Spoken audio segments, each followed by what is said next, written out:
All right, welcome. If you're an engineer working with NVIDIA's BlueField DPUs, then you already know how critical out-of-band management is. It's just not optional. So in this explainer, we're going to get right into it. A step-by-step guide to configuring the Intelligent Platform Management Interface, or IPMI, on your DPU. Okay, so first things first. Before we get our hands dirty, what exactly is IPMI? Well, think of it as a special backdoor for managing your system. The key phrase here is out of band. That means it works completely on its own, totally separate from the main CPU or operating system. So even if your main system crashes and burns, IPMI is still there, giving you that low-level access you need to see what's going on and fix it. Okay, that's the textbook definition. But for you, the engineer on the ground, the real question is, great, how do I actually get this working on a BlueField DPU? Right, it's one thing to know the standard, it's another to configure it securely on this kind of high-performance hardware. And that's exactly what we're going to break down today. So here's how we're going to do it. We'll start with the architecture, then jump into configuring I2C addresses. After that, we'll cover how to run IPMI commands, how to lock it all down and make it secure, and we'll finish up with a full CentOS setup. Pretty straightforward. Let's get to it. All right, Section 1. IPMI Architecture Overview. You got to know how the pieces talk to each other before you can start telling them what to do. So let's look at the blueprint. So check this out. The most important thing to get from this is that communication is a two-way street. You've got requests flowing from the BlueField's BMC, that's the board management controller, to the BlueField Arm processor, and right back again. Now, how does it all connect physically? Well, you've basically got three main options depending on your setup: through controller cards, directly using the NCSI port, or with an onboard BMC. Knowing which one you're using is absolutely step one. Okay, time for our first hands-on part, configuring I2C addresses. This is all about laying the groundwork. First rule of configuring anything: know the defaults. This table shows you the factory settings for the I2C addresses.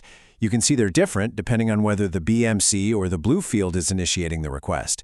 You're definitely going to want to know these before you start making changes. So where do you actually change these? It's all in one script, set_emuparam.sh. You just open that file up and you'll find variables for the BlueField addresses and the BMC client address. Now, here's the part you absolutely cannot mess up. All of these addresses have to be unique. No exceptions. If you have a collision, the driver just won't register and nothing will work. Seriously, double check this. Okay, here's a pro tip that'll save you a ton of frustration. You ever have something fail just because of a timing issue? Well, this is a classic one.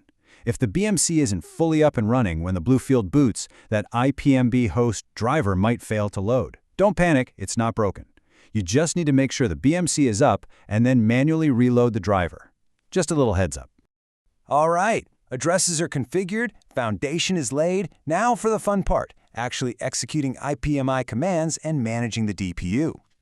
So there are basically three main ways you're going to run commands.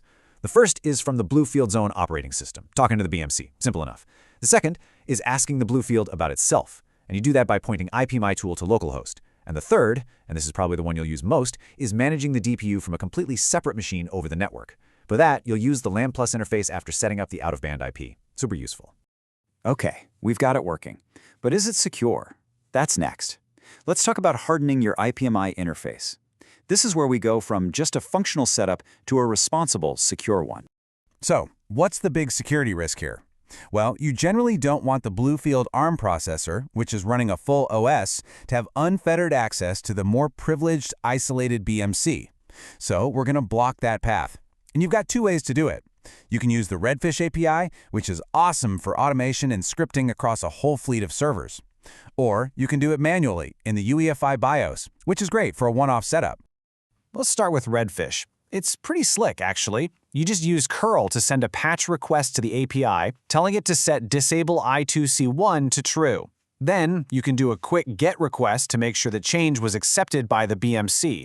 And finally, and this is important, you have to do 2 warm resets to make it stick. Okay, after the reboots, you need to verify it actually worked. Just run this command to list your I2C devices.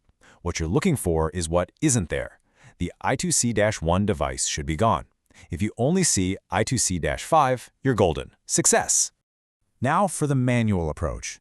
If you're in front of the machine, just reboot into the UEFI setup. You're going to navigate to Device Manager, then System Configuration, and you'll see an option for Disable I2C1. Just check that box, save your changes, and do a single warm reset. Easy peasy. And how do you check your work? You guessed it. It's the exact same command as before. List the I2C devices. And, just like with the redfish method, you know you did it right when I2C1 has vanished. All right, let's bring this all home. For our final section, we're going to walk through a complete setup from scratch in a real-world production environment, CentOS. Okay, step 1 is all about the prep work. You'll need to load a few kernel modules using modprobe. Then install ipmitool and LM sensors with Yum. But, and listen up, because this is a big gotcha, you have to build ITC tools from source. The version that comes with CentOS is too old and it just won't work. So you gotta grab version 4.1 and build it yourself. And another quick tip for you. That mlx-openIPMI source file you need, it's probably not going to be on the DPU by default. You'll have to find it in the BlueField distribution on your server and then SCP it over to the DPU before you can build it. Okay, next up, we build the RPMs. You're going to use RPM build to rebuild the source packages for OpenIPMI and for the 2 IPMB drivers. Once that's done, you'll have 3 brand new binary RPMs sitting there ready to be installed with a simple yum install command. One more heads up while we're on the topic of building. If the OpenIPMI build fails on you, there's a good chance the Swig package is the culprit. Just check if it's installed, and if it is, get rid of it. That usually clears things right up. And we're at the finish line. The last step is to fire everything up. You'll mod probe the IPMB driver, install and start the RAS daemon, and then, finally, enable and start the MLX IPMD and set MU-param services. And that's it. Your IPMI interface is now fully configured and running. So there you have it. Your DPU is now fully manageable and, more importantly, secure.